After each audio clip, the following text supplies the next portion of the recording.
Hello, everyone. Welcome to the Play to Earn channel. My name is Nico. I'm your host today, and today is a special occasion. It's the first live episode of our Play to Earn weekly show.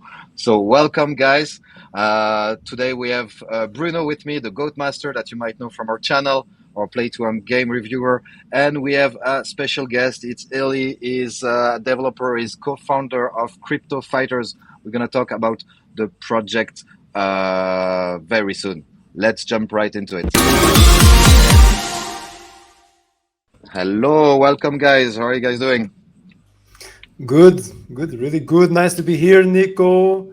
It's our very first episode, right? Talking about the weekly news of NFT gaming. So I'm excited and yeah, it's nice to be here. Yeah, Yeah, it's thank you cool to very be much live for for having me. once. Yeah. Yeah, welcome, Ellie. Welcome, Ellie. We decided to invite you because you got we got double news that you guys just released recently. We're gonna talk about it later, but first we're gonna start with the big news of the week, and Bruno is gonna take the lead here. It's the latest updates on Axie Infinity, so the Axie Origin release and the Axie Land Play. There's some announcement there as well, I think. That's right, Nico. So basically, I could say that the sentiment, the feeling of the community is quite negative right now, and this is due to actually two main events that happened in the X Infinity world. So one of them was X Infinity Origin, which everyone was waiting for, and well, I actually liked it, and I think it was like a big upgrade to the gameplay that we have. But some people didn't like it, so I feel like some guys love it, other guys don't like it. But then when it comes to the land gameplay, actually there was a Q&A with Ziori and Phil. So basically Ziori is like the commentator of X Infinity and Phil is one of the developers. And they revealed like some news about the land gameplay that didn't please the community. So there's like lots of people dumping their assets right now. There's lots of people disappointed with Sky Mavis. And basically, I can cover this and share my screen so you guys know what I'm talking about. Yeah, maybe Okay. if you can show us. We published a video. You did a video for us earlier this week or last week, Yes, reviewing the new exactly. gameplay. But About you about actually Origin. you told me it was fun. You like playing it. Yes, It's a yes. good So upgrade for you. starting with Origin, actually Origin is fun to play. I think it's much better than the V2. It's like an easier gameplay. I think when it comes to team building, it's more complex because now we're going to have like runes that you can equip in your axes. We're going to have like charms. So charms is like an item that you equip in your skills. And basically, these alongside with body part upgrades are going to be SLP syncs, which is what everyone is waiting for because SLP's price is quite low.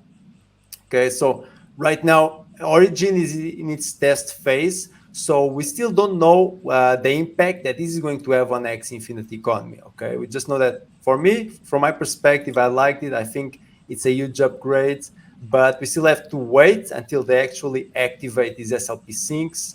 And yeah, then after that we had the land gameplay reveal.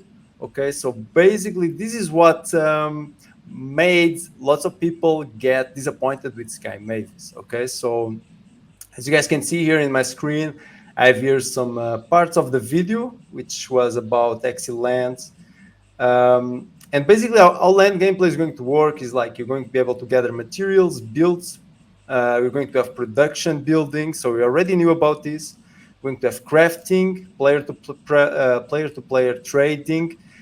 We also knew this before, but now player to NPC selling. So this is quite new. And basically, how this is going to work is you're going to have origin, which is going to be the main game mode, and then you're going to have land, okay, which is going to be some sort of like farming simulator. So do you guys remember there was like a demo about land gameplay before, and it's going to be totally different. So in the demo, people could like go around and fight chimeras for resources, but that's not how it's going to be initially. Initially, it's going to be a farm simulator where you're going to gather, craft, and you're going to sell stuff to NPCs. And then these NPCs are going to fight for you. And how well they do in these fights, it's going to depend on which gear you equip them with. Okay. So basically, you You craft the sound gear. disappointed already. You sound disappointed already talking about it. Yeah, I'm a bit disappointed. I mean, it really depends. I'm a bit disappointed mostly because it's only going to come out at the end of the year. Okay, mostly. And one of the things that Phil said was that actually there's not going to be any utility for land gameplay until they release the game.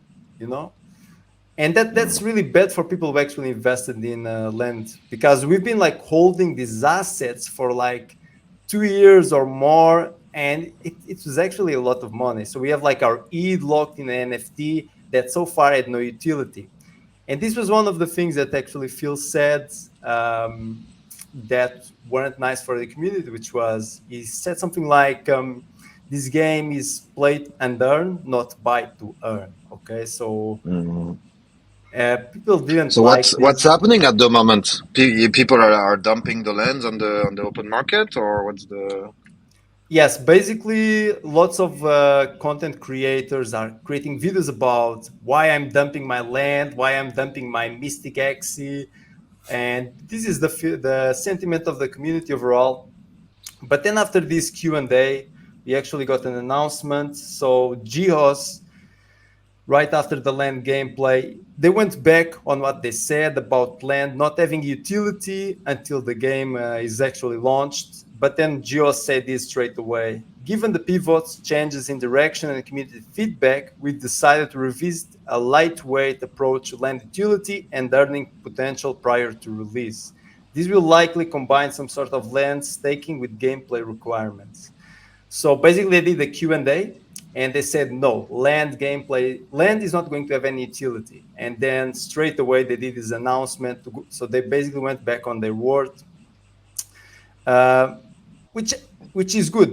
At least they listened to the community for once, you know. And then another thing Mhm. that actually made people get disappointed is these future ideas. Um, Free property. All players could be eligible to have a free property that has limited utility, but they can decorate, upgrade, and craft that. Free properties will have minimal gathering and production capabilities, and resources will need to be obtained from completing tasks for land owners. So basically, this is another thing that had a negative impact on the community, because basically we land owners, we bought land, we spent lots of money on that, and now they're mentioning that there's going to be free land. Okay, so I could see it working if free land doesn't have, if you can't get as much as the people who actually own NFT lands, you know, if like the earnings are limited, but still, I don't know, like we invested lots of money in that, you know, Yeah, and people are and not happy even with. yeah, even people, you know, we know a lot of scholars in the Philippines, in developing country that, you know, were earning with Axie and invested what they earned Yeah, in exactly. order to earn more. So yeah, I can understand that some people are not happy with that, and yeah, but at the same time, they have to develop their products, their game. Yeah, not easy to be in the on the Yes. developer side as well. When you have a huge community like that, and every decision you take, of course, people are always going to be angry. Elie, you probably gonna be able to to have some feedback as well. But yeah, of course, whenever you introduce something new, people are not going to be happy, even if it's not the whole community. But you'll always have people complaining. We see this in every Discord server. For every project, every time Yeah. something new is Yeah. introduced, pretty much every time, we have people complaining. We don't like change. We like our, you Yes. know, Yes. we know the rules. We kind of see the same thing with Pegaxi recently. You know, it's there are new rules that are Yes. introduced every week, every other week, and yeah, it's difficult to plan your gameplay, to strategize. Like, yeah, okay, if the rules keep changing, Yeah, it's not uh, easy. It's not an easy spot to be in. So I think like Pegaxi, it's an interesting project. It's not really a game. I would say that's more like DeFi with NFTs more than a game. But basically, I think the reason why the tokens dumped so much and the economy is went down is because I think what game developers do is they deliver a product that is like that has an unsustainable economy, and then they try to fix it on the way. And I don't think that's the way to do it. Mhm. You know, Pexi could have worked much better if it came out already with these updates that they're implementing now. Yeah, my vision, they want to get the product out as quick as possible, get a Yeah. big player base, and then, okay, let's see how it goes and fix it along the way. It's not easy. Elie, Yeah. what's your take on this approach, you as a developer, as a project co-founder, on, building along the way, see how it goes, hoping for Yeah. the best, Uh, maybe? What's yeah, your... yeah, no. So yeah, I guess I do like my natural style does connect to that. To sort of be putting out things quickly and iterating. Yeah, I yeah. think also in sort of the startup world as a whole, there's this line that goes, if you're not embarrassed by your first product, you shipped it too late. So I think the challenge with a lot of these things, there's pros and cons to each. I think also you just put out a great product and people love it, and that's also a good approach. But sometimes you're building and building and building something, and it's like someone doesn't care about it, or you need to get that feedback from the Mhm. community quite quickly. I think especially with games, especially with these economies, I think it's very easy to think in theory like, oh, we're going to make this perfect, and I'm sure they put a ton of thought into it beforehand. But it's just like, when it comes to reality and how people actually interact with it, you learn a lot from sort of just people actually using the product. I can also understand Naxi's side, like how long has it been, like 2 years or something with the land, that it's just that people have been waiting so long anyway. So yeah, Yeah. it's interesting that people are upset it's till the end of the year, but I feel like I don't own a piece of land, but I feel like the wait has been so long in any case. Yeah, the thing Mhm. is, initially the roadmap was delayed, so land gameplay was supposed to be launched on November of 2021 or December, something like this. And they postponed it for more than 1 year. And now they basically said that we won't have any utility out of our NFTs, and I mean, I think that wasn't that nice. I mean, you have to obviously develop the game and deliver like a nice product. But at the same time, you also have to think about the people who actually took the leap of faith and invested in the project early, because it's like it's a game, but at the same time, it's money that's invested there. It's more than a game; it's an investment sometimes. Yeah. Yeah. That's the shift. That's the shift, and I think we're gonna talk about it in another episode that's planned. It's the play to earn, the play and earn model. Are we playing? Are we investing? What's going on here? Yeah, It's a bit of both. So it's it's all still new, even if we have like project like Axie since 2018. Another project that started in 2018 is Crypto Fighters actually. So maybe we can switch to that. But Elie, what's going on? Because I got an email from you guys like, hey, we're relaunching Crypto Fighters. This was launched in 2018. Uh, what's going on? Tell us more about it.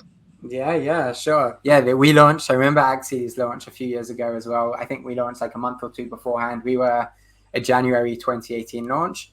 I would say it was quite a basic game compared to, let's say, what the Axie Infinity of today is.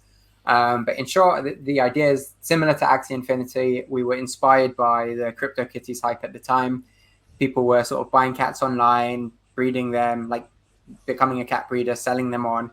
I was playing that a bit for a week or two.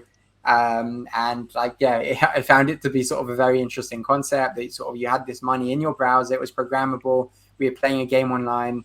The whole thing was just very interesting, basically. And in short, what happened was I convinced a few friends in the office I was working with, like, hey, why don't we go and build our own game? We sort of all had a bit of time that was starting to open up, and there were 6 of us. In short, the concept was let's create a game on the Ethereum blockchain where people will collect digital fighters, and these fighters, instead of breeding among yourself, you can take them and you can battle someone else. And if you win a battle, a new fighter is minted and put into your wallet. So I guess it was called recruiting on the website.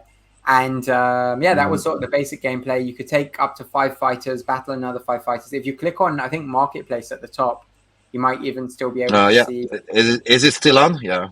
Yeah, and if you click Arena even in the top right Oh yeah, corner, it yeah, was so here you see we're some of the still old ones. there. The marketplace, by the way, it's more on OpenSea now. But if you click top right corner, there should be Arena right next to marketplace. The Arena, yeah. If I you need want to connect. Is it safe? No, I got it. Yeah, all you have to do is click connect. You don't have to do anything else. But okay, we don't need to go there anyway. But in short, it was a simple Arena. Okay, that's cool. Nice. And started in 2018. And how? So were people still playing? Were the products still alive recently? Yeah, or? so we never shut the product down, and we always made sure to keep it up. I would say at the beginning, like it was being played a bit, and on top of the leaderboard, you have people with a few hundred wins. Each battle is on the Ethereum blockchain. So right now, actually, we've closed it off for the last few months. It would be extremely expensive to battle. It's like at least a few $100 per battle. So it didn't make sense. Even then, it was expensive, but it was like maybe $5-10 or so. And today, it's just crazy. So we turned it off. Also, people didn't want new fighters being minted again and again. Certain fighters we have basically are quite valuable, like the Death Knights, and people didn't want there to be inflation of those fighters in the market. So we turned off the battles. But yeah, over the last 4 years, basically, it was always there running. I wouldn't say there was a whole ton of gameplay. And the gameplay itself, it was just an on-chain battle. Sort of you put your team into the arena, you said you wanted to fight another team, and it looked at the fighters on each side, it added a bit of randomness, and then the blockchain chose who the winner was. That was sort of the overall gameplay.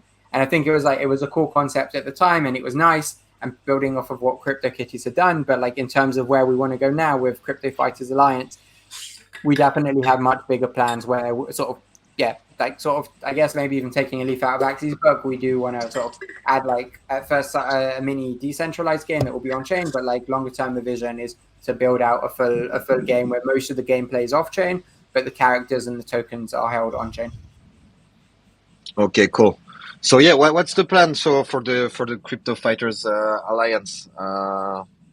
Yeah. So all these characters you see on screen, they're the V1 fighters, but they're upgraded into V2. There will be in V1, there are 5,000 fighters. So everyone from there you can see an orc. So this here orc on the left is like a golden orc with, you can sort of. It's a nice update. Yeah. Hopefully. There's been a lot of work going on. The ones here I would say look especially good. The ones that say at the top, hopefully the entire set we can keep to that standard. Strange. The video. There should be. No, but yeah, I know. But I'm based in Indonesia, and our lovely government here blocked Vimeo, so it's probably Vimeo, no? The hosting. Interesting. For whatever reason. Yeah. The 3D characters, if you're sort of and movements and animations, if you're sort of if you can play those videos. But yeah, the plan for the V2 is definitely sort of to sort of bring out like a far more developed game. Basically, the initial sale of the NFTs when we launch, they will be in around 2 weeks from now, towards the end of April, is the plan. Basically, at first it will just be the characters that will be sold. And then afterwards, I hope within 2 months or so, sort of the decentralized version of the game will be launched. And then like a bit further down the line, really at least like maybe half a year or more or a year, like the goal is like to really be building out a full game where some of the preliminary work has been done there, but like sort of there's still a lot of work to be done. The characters here, like the goal is to use them in the game. They're fully rigged and ready for a game, but there's still a lot of work ahead of us basically. But can you tell us more about the gameplay? Is it going to be like a report, or going to see like your NFTs fighting each other, or how is it going to work? Yeah, so my partners are the better ones to ask about the gameplay itself. For the more basic game, basically, the idea is we're afraid about making it too much of just like a full-on DeFi game. The idea is that you'll be putting your fighters on different plots of land. The goal is basically to hold on to these pieces of land. There will be the land isn't an NFT; it's just sort of a place where you can place your fighter down. The goal is basically there will be different upgrades you can have to sort of defend the piece of land. There will be alliances you can create. I guess the name of the game, Crypto Fighters Alliance. There's definitely like a goal to, let's say, there'll be a token around it, but we sort of definitely need to iron everything out. We definitely want to be very careful with any sort of token launch. And the goal is definitely to have a lot of different syncs within the game, so that I guess battling sort of the overinflation of anything. And the idea is to have very short seasons of 2 weeks at a time, potentially improve and like adjust things from season to season. And yeah, the long-term vision is really to have more of an Axie type game, where it's basically where it's more sort of real time, like deciding what to do. And yeah, there's a few things happening there basically for the longer term vision. Okay, Cool. Okay, yeah. So the first version is more like a staking game, DeFi, gamify experience. Yeah. So you're talking about your upcoming NFT sale, and that's something that we found really interesting. I think you made the announcement just a couple of days ago that you developed a new token standard for NFTs, Yeah, right? exactly. That's it. That's very interesting. So we want to hear all about that, and we have many questions about that. Sure. Yeah, I love the questions. In short, we're bringing refunds to NFTs.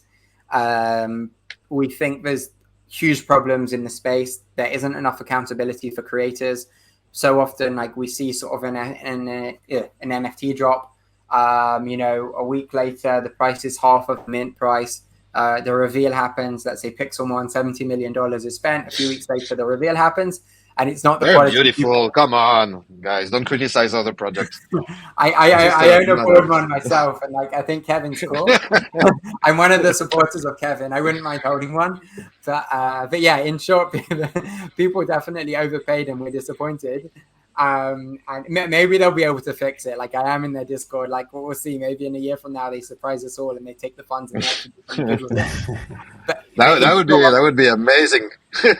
I mean, yeah, I have no idea what they do. In short, they have a crazy amount of money to actually go build good things. So if they're actually responsible, take that money, even just throw $10 million at the best game studio in the world, they can create good things. So we'll see how. I don't have a lot of faith in what's going to happen, but it will be interesting if they're able to somehow turn the train wreck around. It's possible. It's a possibility. In some world, it's possible. Yeah. It depends on the team if he's able to bring on the right team members. But the point is, why I mentioned refunds around Pixelmon is like they were selling something that sort of didn't exist. What you saw on the marketing site was sort of like it was okay, I guess, but people thought it was good, I suppose, and they paid for that. And then the reveal, and it's terrible. So in a case like that, really, in any other business, it's like you're not happy with your product. If with the product you received or the service, just return the NFT and you'll get your money back. And if Pixelmon had refunds, it'd probably be pretty bad for Pixelmon itself because everyone would have returned the NFT and got a refund. But overall, for the space, we're like, there are a lot of creators that want that accountability. They're willing to put a reputation behind it. In short, like when we're doing our launch now, if it's not the quality you expect, or you don't like your characters, that are more than okay, then like you're not happy with it, return the NFT, get your ETH back. And so there are so many teams in the space that want this. We say it's against rug pulls, which it definitely is. But the real thing is, I don't think teams that are trying to rug pull are even going to use it. It's really about the other teams that want to drive greater accountability, greater trust. They want to be buyer friendly. The same way as in Web2, you don't like a product, you usually can get a refund. You can go into a shop, get a refund. And that's basically the core idea behind ERC721R. In terms of code, I wouldn't say it's massively complex. You can probably add it to your code base. Just before we jump to the more technical part, because we're gonna talk about it a little bit. We don't want to get too technical, but a little bit. Sure. When you say it prevents rug pulls or like Pixelmon type of events, let's say, okay, we have a 30-day period to request a refund. But, don't you think that some projects can take advantage of that and say, yeah, okay, you got 30 days to request a refund, or reveal is happening in 60 days. And then, nice, it's too late. Yeah, for sure. I think definitely, like, hopefully a lot of teams start to adopt it, and certain scammers will, like, look to say ERC721R and find ways to, like, build extra trust and then still rug pull people, like 100%. Yeah. Two things I'll say. One, it will be a lot harder for them to do. It does make them work a lot harder. And two, in a case really where it takes them 60 days to do the reveal, I don't think anyone in the NFT space right now is sort of okay with a 60-day reveal. Really, the reveal is expected within, like, say, a week or two of the end of the mint. At least, like, also what happened with Pixelmon, I don't remember how long it was, but let's say 2 weeks after, you expect the reveal. So, if the reveal is happening before the end of the refund period, like in that case, you really are protected.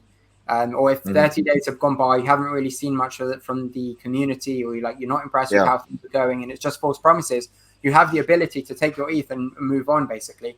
And that's you have to watch out for red flags before the end of that refund period. That's you nice. can have a feel. But you know, some people don't do any research and they just buy it. Crypto degen style. You always, if the community, if it starts going crazy on Twitter, wow, this was a rug pull, and you have the refund option, you'll probably go in and do the refund. But yeah. Okay, I just have one question about it, which is, for example, if I'm as an investor, I buy like 10 NFTs, right? And NFTs has different rarities. Usually they're like rare or legendary or whatsoever, So couldn't I just mint and reveal all the NFTs and then refund the ones I don't want with the lower rarity? You know what I mean? So imagine from 10 NFTs, I get like 6 common, 2 uncommon, 1 rare, and 1 legendary. So I'm like, okay, I just want to keep the legendary, and I refund all the others. So, there's like different chances. So I just open as many NFTs as I have to until I get the highest rarity, and then I refund all the others. Can I just do that? Yeah, so you would be able to do that. It's a question that is asked a lot.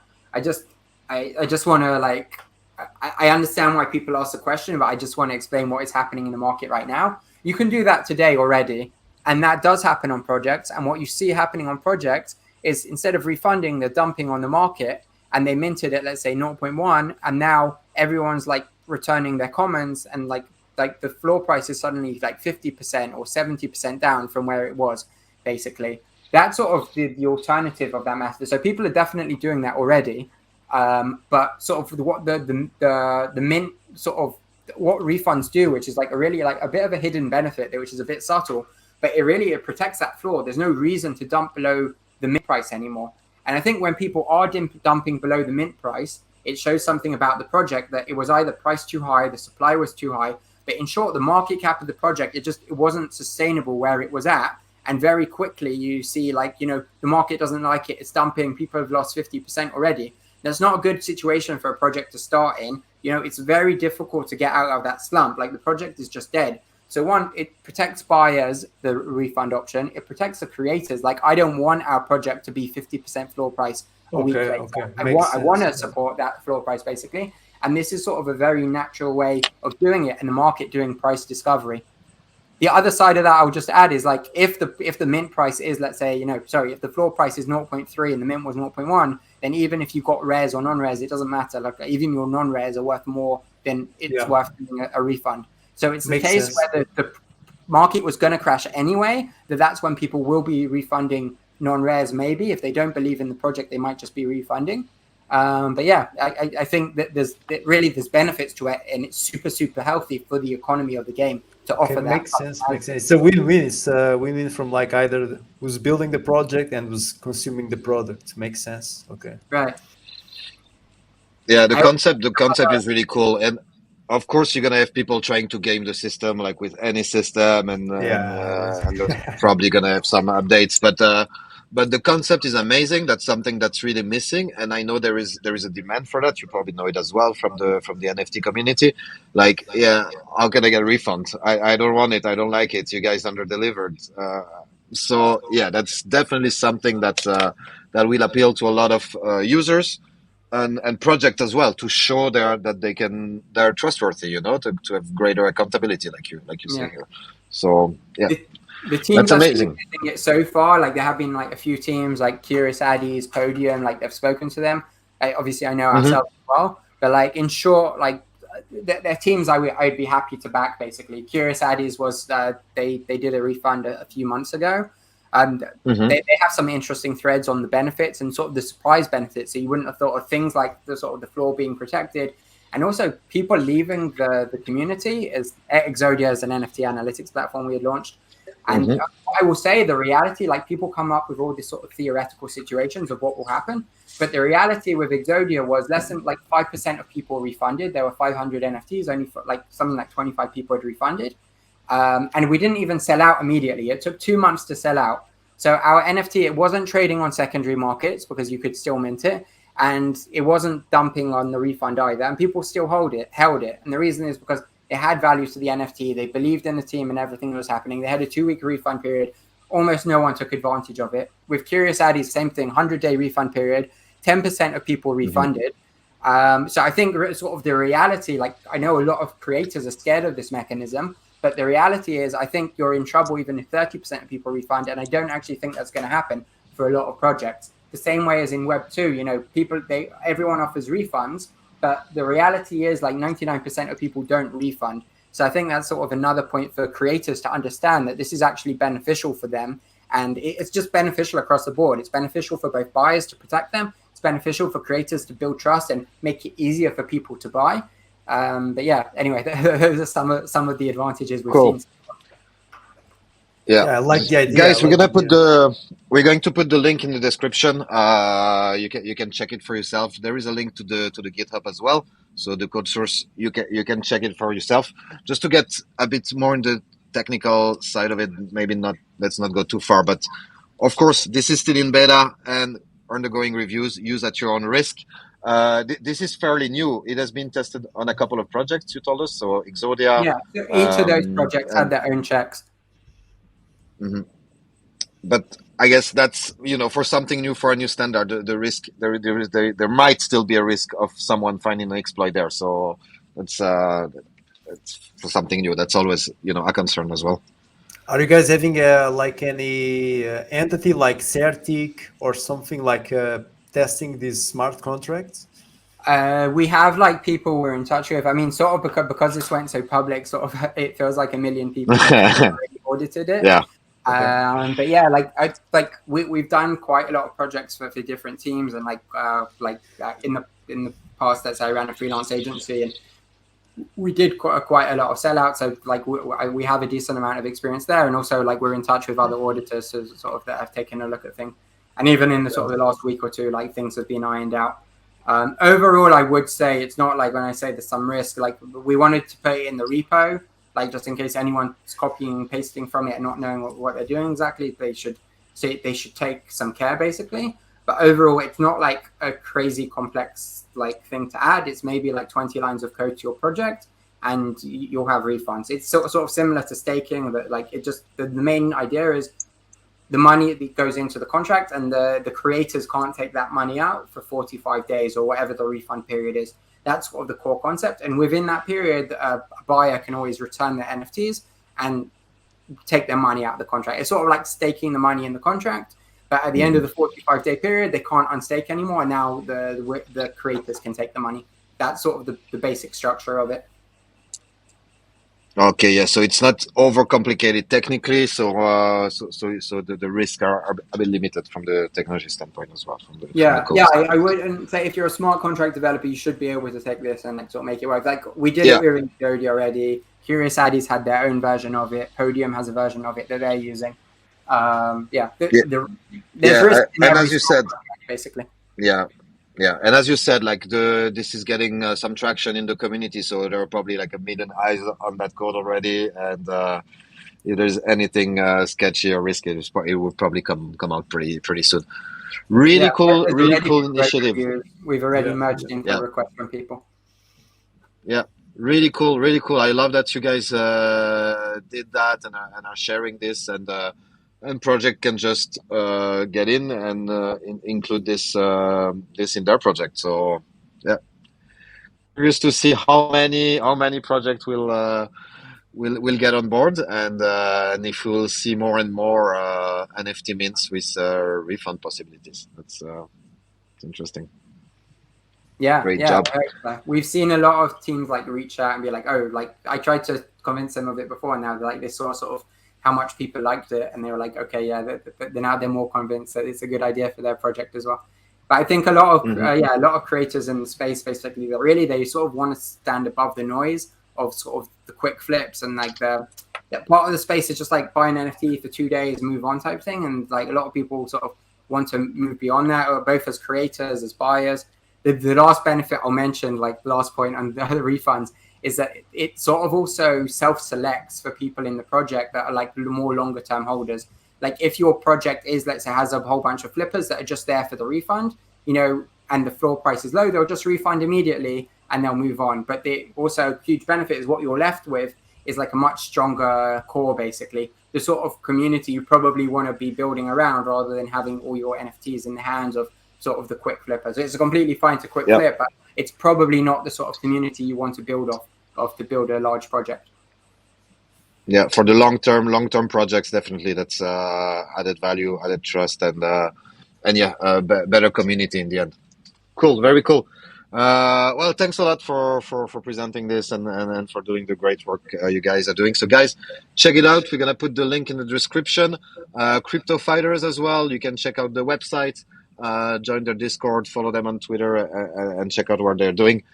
And let's move on to the next topic. Let's talk about the upcoming projects, the projects that are launching or minting soon, the ones we have an eye on. So, Bruno, do you want to start? Do you have some projects you're following, you're eager to see or launching soon?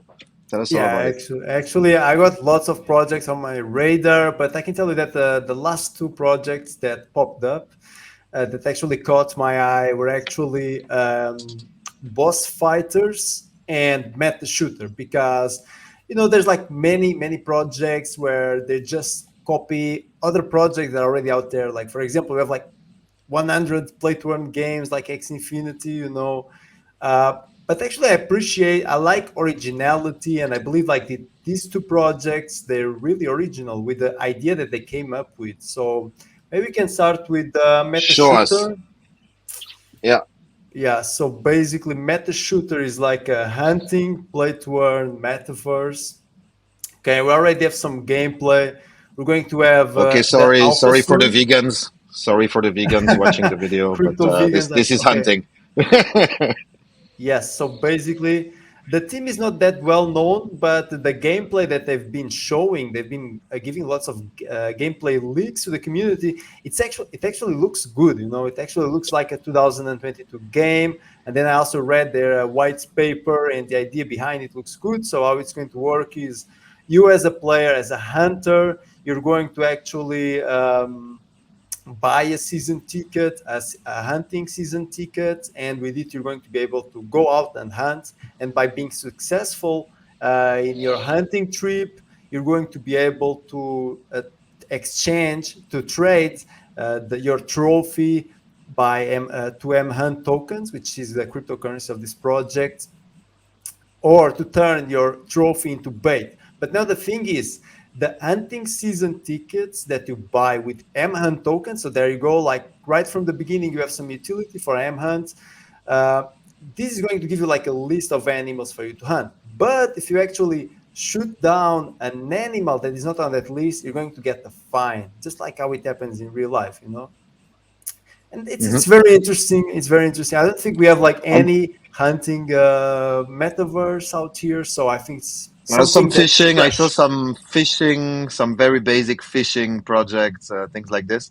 But another interesting thing you told me about this project, you can actually own land as well, or you can like train dogs, and you can then breed dogs and sell dogs. It's like really the full experience, no? So they're going to have like 1,000 land plots, and basically on these land plots, you're going to be able to build a business for other hunters. So for example, you go on your hunting trip and you have like limited stamina, right? So basically you can rest on other on a landowner's hunting house, to recover your stamina. Or maybe if you're a landowner, you can build you can breed dogs, which are NFTs for other hunters to buy, or you can build their watchtower. And for example, if a hunter successfully hunts prey from that watchtower, you get like a percentage. So it's very, very interesting. It's a very interesting project, really. Yeah, an original, not a copy of anything that's existing. Exactly. That's what's important. We need like new, fresh products, like new ideas in the NFT gaming industry. Yeah. And what's the other one? Yeah. You showed me that one, and I want to try it because it's a VR game, no? Exactly. So So yeah, basically, that's just to make my girlfriend happy. She has a VR headset and she keeps buying games on on the Oculus store, spending money. But maybe if she can make some money back with the play to earn in VR, yeah, exactly. we need it. So basically, Boss Fighters is an action game, and how it's going to work is you're going to be playing like 5 versus 1, so 5 players against the boss. But the thing is, the boss is also a player who's using VR equipment. So yeah, Oculus Quest 2 is like is the cheapest VR headsets that's like being sold by $300 or something. So the thing is, in order to play as the boss, you really need the VR headset. But if you want to play as Hmm. one of the fighters, you can actually play it straight from your computer and in the future, even from your smartphone. Okay. And then how this is going to work, yeah, it's quite interesting. And you can also use VR That with looks the like fun. fighters. Yeah, yeah. That Like looks fun. I can definitely imagine being the boss with the headset and the controllers and like yeah, grabbing the other players and throwing shit at them. That looks fun. yeah, it does, and then everything is destructive. You can destroy the surrounding environment and smash players with your car, with cars, and all that kind of stuff. So it's quite interesting. They also have like this watch to earn concept. So basically, imagine that you're not feeling like playing, so you can just watch the battle and drop like items like weapons for all the players, and they have like a certain and they have like an influence on how the fight goes. You know, like you can help like Mm. player X or player Y, you know, by dropping equipment to them. So it's quite interesting when it comes like to the play to earn. How it's going to work is you're going to have a token, and basically going to need to stake these tokens in certain pools in order to unlock more advanced game modes. So there you go, like utility for the token. This is really important since the beginning. Then you're going to have like the NFT minting on the 20th of April. So in more or less 1 week, you're going to have the Genesis NFT Mm. minting, and yeah, it is, as I said, it's an Okay. original project, something that we Yeah. don't have yet in an NFT gaming. Yeah, it's interesting to see these new projects with new gameplay, not just a copy of something that Yeah, exists already. exactly, So exactly. really excited. Okay, I'm gonna show you a couple. Well, there's actually one that I'm waiting for right after our show. That's there's a second mint for this project. It's called Metawana. We talked about it on the website. Basically, you can be become a drug lord of the metaverse. It's on Solana, and their second mint is starting in actually 33 minutes and 37 seconds. Uh, Really fun team. What is Metawana? So basically, the first part of the game is a farming game. So you have your Genesis nugs, and you can farm and grow your buds and sell them in your dispensary, and so on. So typical farming game, but with a little twist, obviously. And then the second part of the game will be a PvP game. So there will a battler. So your nug's going to be able to evolve into battle buds, and those battle buds will be able to fight against each other, against other players. So it looks really fun. We don't know yet exactly all the play to earn mechanism, the ROI, how much you can actually make. But the game is fun. The team is actually amazing. They did something great for the first mint. So you talk about a refund and refunding NFTs. What happened during their first mint? So it was supposed to be, I think, around 80 or less than 1 sol, the first mint. Let's say the zero point 0.8 sol. Um, and then I was there, I was minting, and I said, okay, there is a bug. Like my balance doesn't go down. My balance is not going down. They actually offered a free mint for all whitelisted users, and that was a surprise from their team. So Oh, obviously, that's great. Discord people were going nuts. It's like, what the hell is going on? So that was really cool. It helped like build the community even a bit more, and we can see now that this Genesis nugs, the floor price is almost 1 sol. It was almost two a couple of weeks ago. It went down a little bit, um, but that's the usual. So second min is about their baby buds. So that's the first evolution to become a battle buds, and the game should be coming out very soon. Um, We don't know exactly yet. I suspect it might come out on 420 because it's Metawana. So that's my best guess. It might come earlier. Some people say it might even come out just after the mint because the team likes to make surprise. We've been in contact with them, but they're not telling us anything yet. But guys, if you're interested, have a look at the project. You can grab some NFTs for pretty cheap still. And if you like farming games, if you like the Stoner universe, it's pretty cool. They have some nice partnerships going on. So this is minting on Fractal NFT Launchpad at the moment. The other one that's quite original. So just to be fully disclosed, Quantum Noises is a project that is a sponsor of our website. And they're launching today, actually in a couple of hours. And what's original about the project, it's a playable NFT-based graphic novel. Okay, so it's a futuristic sci-fi universe with an interesting story. And it's a graphic novel in which players will have to solve puzzles in order to earn rewards in token. So looks super cool. You can check out their website. We're going to drop the link in the description as well. Check out the trailers. In order to play the game, you need to own a certain NFT. I'm not exactly sure of the price of that NFT at the moment. Or you can stake the tokens as well and get access to the game. And that's launching. Maybe it's launched already. It's actually launching right now or in a couple of hours. So again, an original project, something new we haven't seen yet. The arts, if you like sci-fi, if you like puzzle games, definitely go check it out. I think that's it for me. We have many more, so we could talk for hours, but we almost we're 45 minutes in the show. So, Elie, anything on your side? I know what you're gonna say, but anything on your side? No, obviously we also have mint coming up in in 2 weeks or so. More than happy to have people join the community. It feels like a really strong community that's growing. Happy to get feedback. Happy to sort of build something together. To be honest, if people, I know people are after whitelist spots. Best way to get them probably just join the Discord. I guess we're excited for what's ahead. Obviously, if there are game creators watching this, consider using ERC721R yourselves. I think it will sort of bring a lot of benefit to you and your communities as well.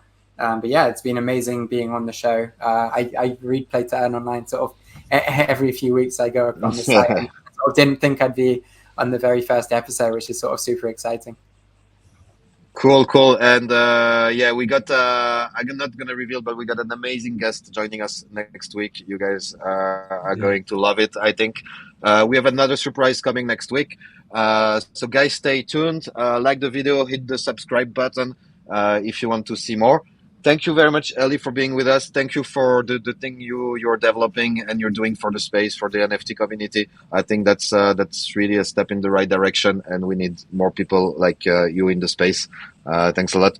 Bruno, I'm going to let you finish because I love your outro, and I think it's the best. So I'm going to let you do your little special Bruno the Goat Master outro for this first episode. Okay, guys. So thanks for It's all yours. watching.